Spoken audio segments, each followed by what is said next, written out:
Ser Podcast. Las 8 de hoy por hoy en Ser Podcast.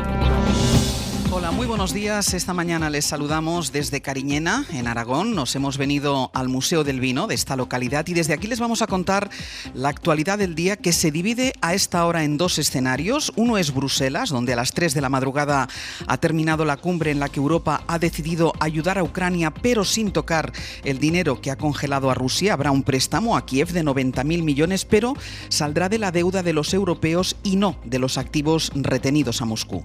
Y el otro lugar es Extremadura, donde hoy se va a cerrar la campaña que abrirá un nuevo ciclo electoral en España, pocos días después de que Alberto Núñez Feijóo reconociera que su partido lo tiene difícil para conseguir la mayoría absoluta a la que aspiraba. El PP va a terminar esa campaña agitando otra vez el fantasma de un pucherazo electoral. Y lo hace a partir del robo en una oficina de correos que la Guardia Civil está investigando como un robo común, porque los ladrones se llevaron una caja fuerte en la que se guardaban 124 papeletas y 14.000 euros. Los vecinos afectados van a poder volver a votar.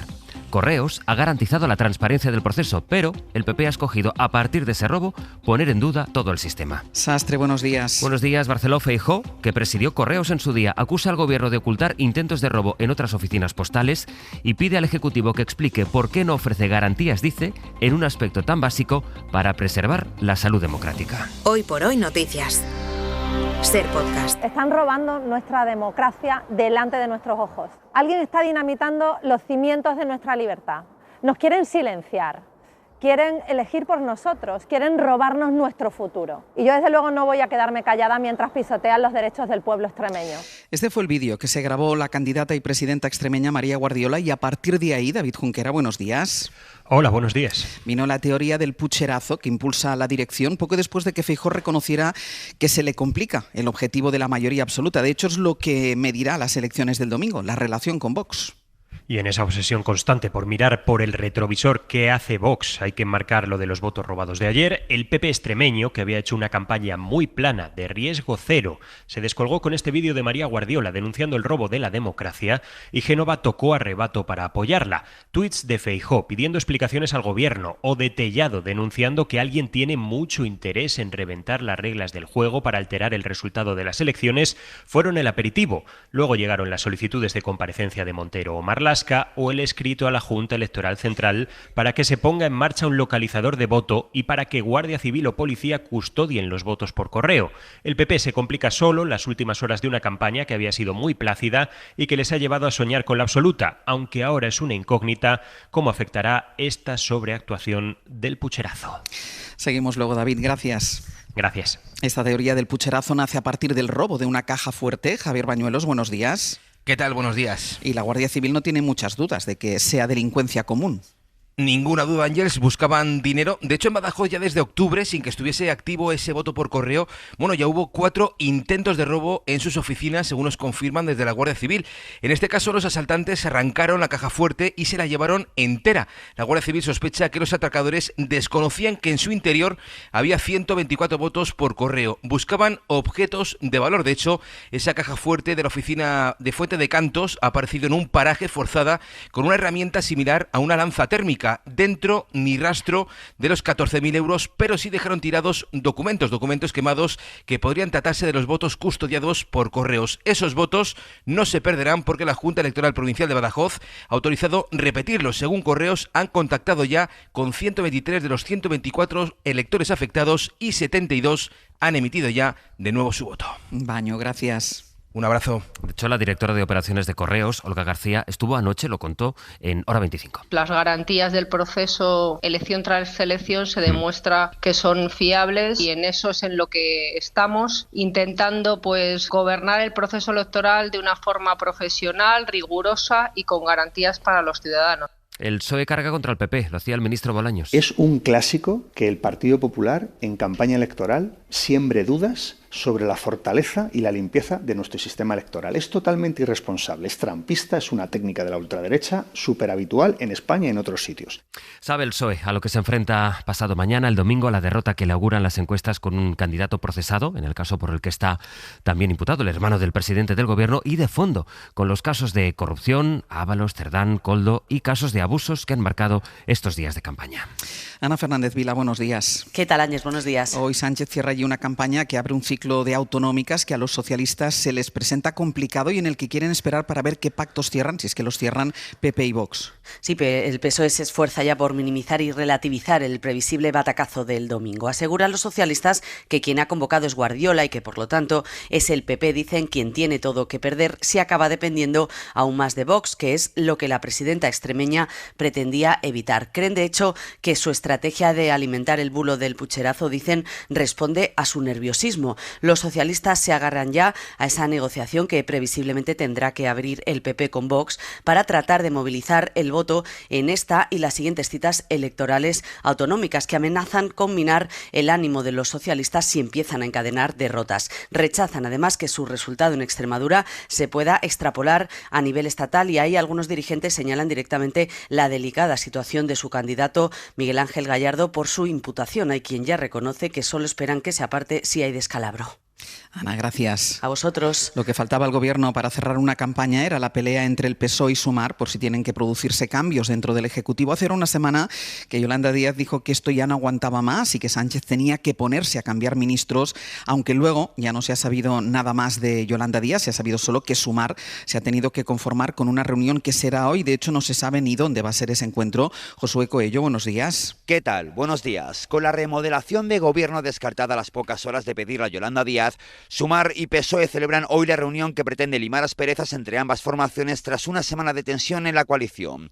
Sin embargo, lo que se había planteado como un órdago por parte del socio minoritario ha quedado reducido a un encuentro de bajo perfil político entre secretarias de organización de ambas formaciones. Ha sido una semana en la que el PSOE ha minimizado todas y cada una de las peticiones de Sumar, por lo que la reunión de hoy llega con las expectativas muy bajas, sin presencia de ministros o de líderes de ambos partidos y con la exigencia de los de Díaz de poner encima de la mesa una agenda social que, según defienden, de impulso a la legislatura. Y a pesar de que Sumar insiste en cambios relevantes dentro de la coalición para tener opciones de reválida en 2027, en el PSOE no están por la labor y ponen el foco en el PP y en Vox, cerrando una semana de diferencias con una simple reunión. De los últimos casos de abusos conocidos, el PP suma la denuncia en Navalmoral de la Mata, la imputación del alcalde de Xèrica, en Castellón, por acoso sexual a 2 chicos menores de edad. Él niega los hechos, dice que los denunciantes son mayores. En Algeciras siguen saliendo detalles del caso que afecta al senador y alcalde José Ignacio Landaluce. Una de las mujeres que lo denunció asegura que la presionaron para que se retractara, para que alegara que lo había denunciado por un trastorno mental. Sobre este caso, como Landaluce se dio de baja del PP, el presidente de la Junta, Juanma Moreno, se desentiende de quien lleva siendo 14 años alcalde de Algeciras. No es miembro de nuestro partido, nosotros no tenemos ningún instrumento de presión sobre él. Se ha pasado al grupo mixto en el Senado, como ustedes sabrán. La Dirección Provincial de Cádiz es la que tiene la relación directa con él y es la que habla evidentemente con él. Bueno, pues además de todos estos casos, ayer supimos que una mujer ha denunciado ahora a Adolfo Suárez por agresiones sexuales, agresiones que, según la denuncia, el expresidente del Gobierno cometió cuando esta mujer era menor de edad. Mariola Lourido. La mujer lo denuncia por haberla agredido sexualmente cuando era menor de edad. Ella tenía 17 años, Suárez 50. En la denuncia, a la que ha tenido acceso la cadena SER, relata varios episodios ocurridos en el despacho y en la casa del entonces líder del CDS. Cuenta que la obligó a hacerle una felación y que intentó penetrarla. Fue entre 1982 y 1985. Los hechos están prescritos. Ariadna, de nombre ficticio, dice que necesitó muchos años de terapia psicológica por los daños y secuelas sufridas y que ahora sufre una revictimización porque medios y series ensalzan la figura histórica del que fue su agresor. La experta jurista Mariana Heredo, que le ha ayudado, explica por qué denuncia 40 años después. Y esta víctima lo que está pidiendo realmente es que se difunda la verdad, que se difunda su testimonio, su relato, la violencia vivida en primera persona y que esto para ella es reparación. En la denuncia señala también a 2 personas del entorno de Suárez como cómplices o encubridores del presunto delito. Y en Sevilla, Mama, la Asociación de Mujeres con Cáncer, que destapó los errores en los cribados, ha elevado a 306 las víctimas que que desarrollaron cáncer sin ser avisadas a tiempo. Nuestros compañeros de la cadena SER en Andalucía han seguido recogiendo testimonios de muchas de ellas. Radio Sevilla, Elena Carazo, buenos días. Buenos días. La presidenta de AMAMA, Ángela Claverol, ha detallado a la cadena SER esa cifra, que son ya 306 las mujeres con cáncer de mama a las que no informaron durante meses o años de sus mamografías dudosas desde el año 2021. Son 306 mujeres. Desde el año 21 tenemos expedientes estudiando desde el año 21 que han desarrollado cáncer por esta negligencia tan bestial que ha ocurrido. A falta de datos oficiales, los testimonios de una veintena de mujeres afectadas por estos fallos, como Isabel y Rosario. Yo tengo un BRCA diagnosticado maligno. Y porque fui a reclamar, porque me siento impotente de que esto se podía haber previsto antes y no hubiera tenido el cáncer tan avanzado. El abogado de la asociación confirma que tienen contabilizadas 250 reclamaciones patrimoniales individuales contra la Junta, mujeres que además, a través de AMAMA, denunciarán al gobierno andaluz de nuevo por los cambios de sus historias clínicas, porque la Fiscalía, que archivó la denuncia, ya que no apreció delitos informáticos, sí vislumbró otro delito en el decreto de archivo. Ayer Juanma Moreno subió en redes el vídeo de diputados cantando un villancico, celebraban la consecución de los presupuestos del año que viene y tuiteó sobre esa imagen Alberto Núñez Feijóo. Juanma le ponía: el villancico demuestra que sabéis cantar, que aprobéis los presupuestos demuestra que sabéis contar, y la forma en la que habéis recibido en Andalucía una broma hecha por un gallego demuestra el arte que tenéis. Feijóo, tratando de salir del jardín en el que él solo se había metido. Hoy por hoy noticias. SER Podcast. La Unión Europea ha acordado esta madrugada rescatar a Ucrania para evitar la bancarrota a la que se exponía Kiev si la guerra se prolonga, un rescate que, sin embargo, ha vuelto a mostrar la falta de consenso en Bruselas a la hora de plantar cara a Vladimir Putin. Porque la idea inicial de Bruselas era usar los activos rusos congelados en Europa, es muchísimo dinero, unos 210.000 millones de euros, como garantía para dar un préstamo multimillonario a Kiev y que evitara así la bancarrota. Sin embargo, las reticencias del gobierno de Bélgica a esta medida, por temor a las represalias de Rusia, han obligado a los 27 a optar por el plan B, que consiste en emitir otra vez los eurobonos por importe de 90.000 millones de euros para financiar a Ucrania. Tirar de la deuda conjunta era la opción menos deseada en Bruselas, pero ha sido la única posible para evitar que Kiev se quede sin fondos en marzo del año que viene. Corresponsal comunitario Enrique García Pozo, buenos días. Buenos días. Habrá préstamo a Ucrania, pero no saldrá de los activos rusos congelados. Los socios acuerdan un préstamo de 90.000 millones a Kiev, pero se financiará con deuda conjunta y tendrá como garantía el presupuesto europeo. El bloque vuelve, por tanto, a los eurobonos, a pulsar el botón de la deuda compartida, una decisión que requería de la unanimidad. Por eso este acuerdo sale a 24, porque no lo secundan ni Hungría, ni Eslovaquia, ni República Checa. El uso de los activos rusos congelados se encalla, por tanto, en una cumbre en la que no se ha convencido al primer ministro belga, un revés político para la propuesta de la presidenta de la Comisión y de sus defensores, como Alemania, y una victoria de la tesis del primer ministro belga, y como resultado este acuerdo del que se salen 3 países como Hungría cercanos a las posturas de Putin. El bloque opta por este préstamo, que Ucrania solo pagará cuando Rusia pague la reparación, detallaba el presidente Antonio Costa. Y como era de esperar, el Kremlin ha celebrado la falta de acuerdo de los 27 para usar esos activos rusos congelados para financiar a Ucrania, en lo que ha calificado como un gran golpe a los belicistas, dice Moscú, a los belicistas europeos. Más allá de Ucrania, la última cumbre europea del año ha estado marcada por las protestas de los agricultores en las calles de Bruselas. Sí, sonaba ayer la capital comunitaria, protestas contra la aprobación prevista del acuerdo comercial con Mercosur, que facilita la entrada en el mercado común de productos que provenían de Sudamérica en competencia directa con el campo europeo. Esta es la otra gran conclusión que sale de la cumbre de esta madrugada. El tratado, que se negocia desde hace más de 25 años, su firma prevista para mañana, se pospone finalmente, de momento, luego ya veremos, de momento a enero, ante las reticencias de los gobiernos de Francia, sobre todo, de Polonia, también de Italia, a confirmar este acuerdo. Las 8 de Hoy por Hoy en SER Podcast. Después de que el ayuntamiento desahuciara a 400 personas migrantes, las entidades sociales de Badalona advierten de discursos como el del alcalde Xavier García Albiol, del PP.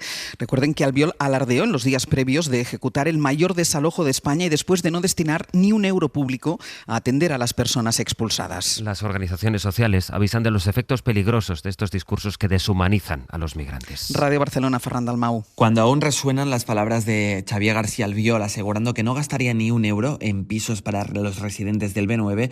En la SER, el sociólogo del Instituto Metrópoli Albert Sales advierte. Los discursos que equiparan suciedad, delincuencia, sinhogarismo, ocupaciones e inmigración hacen el juego, esta construcción de un enemigo interno en forma de población migrante. Y coincide con el Angelina Leche de Badalona Acull, que además ve una similitud. Jo crec que s'assembla al missatge de Trump. Y tant que sí, no distingeix entre cosas. Se parece a Trump, dice. Las palabras de Albiol marcan una tendencia de la extrema derecha no solo por el fondo, sino también por la forma. Perquè ara s'han envalentonat. És el discurs que està de moda, des del Trump, passant per un Erdogan... Está de moda deshumanizar, dice Carme Brugarola, de Teixim Ripoll, entidad de la población que dirige desde hace 3 años la extrema derecha de Alianza Catalana, de Sílvia Orriols. Además, según Sales, viven del simplismo. No hay ningún interés en incidir en las causas estructurales de los problemas de vivienda. Las 5 entidades sociales consultadas por la SER denuncian la utilización de la crisis de la vivienda como justificación para hacer políticas racistas. Y en Estados Unidos sigue el goteo de documentos en torno a los abusos de Jeffrey Epstein. Ayer los demócratas difundieron nuevo material en el que implican al pensador Noam Chomsky o al director de cine Woody Allen. Nueva York, Nicolás Lupo. Las fotografías difundidas este jueves por el equipo demócrata sirven de recordatorio de la cercanía de Epstein con el poder. Se le ve junto a un Woody Allen cubierto de pies a cabeza, volando en un avión privado con el escritor y activista Noam Chomsky, sentado frente a Steve Bannon, pensador de cabecera del movimiento MAGA, o también un Bill Gates junto a diferentes mujeres jóvenes. Pero también son un recordatorio de su lado más oscuro. Epstein sentado en una silla junto a 3 chicas, fotografías donde se leen citas del libro Lolita, escritas sobre el cuerpo de mujeres anónimas, o el intercambio de información sobre mujeres jóvenes de Europa del Este. El Comité Demócrata ha publicado estas fotografías 24 horas antes de que expire, hoy mismo, los 30 días que tiene el Departamento de Justicia para divulgar el resto de documentos. Una publicación firmada a regañadientes por el presidente Trump y con el que la administración espera poner punto y final a las múltiples teorías que circulan sobre Epstein desde hace años. Para no perderte ningún episodio, síguenos en la aplicación o la web de la SER, Podium Podcast o tu plataforma de audio favorita.